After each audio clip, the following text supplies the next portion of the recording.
రవీంద్ర గారు ఏమన్నారండి?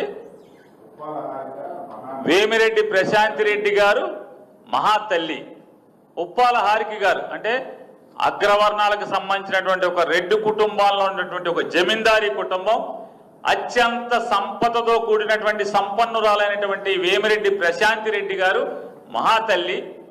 వెనుకబడి కులాలు మరీ ప్రత్యేకించి గౌడ కులంలో జన్మించి చదువుకుని చిన్న వయసులో అగ్రవర్ణాల ఆధిపత్యంలోనే ఇన్నేళ్లు నడుస్తున్నటువంటి కృష్ణా జిల్లా పరిషత్ పీఠం మీద జగన్మోహన్ రెడ్డి గారిచే కూర్చోబెట్టబడినటువంటి ఒక బీసీ మహిళ మహానటి.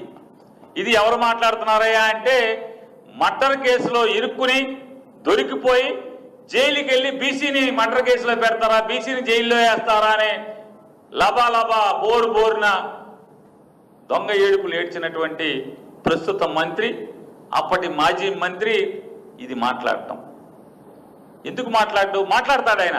ఎందుకు మాట్లాడతాడంటే, వేమిరెడ్డి ప్రశాంత్ రెడ్డి గారు అమ్మగారి యొక్క ఎలా మహాతల్లి అయిందంటే కొల్లు రవీంద్ర గారికి ఎంపీ గారు అంటే ప్రశాంత్ రెడ్డి గారు వాళ్ళ కుటుంబం మాత్రమే ఎక్స్పోర్ట్ చేయాలి, మైనింగ్ వాళ్ళే చేయాలి, ఎవడు చేసినా ఆ గాడ్స్ తెచ్చి వీళ్ళకే అమ్మాలి, వీళ్ళ ద్వారా ఎక్స్పోర్ట్ చేయాలి.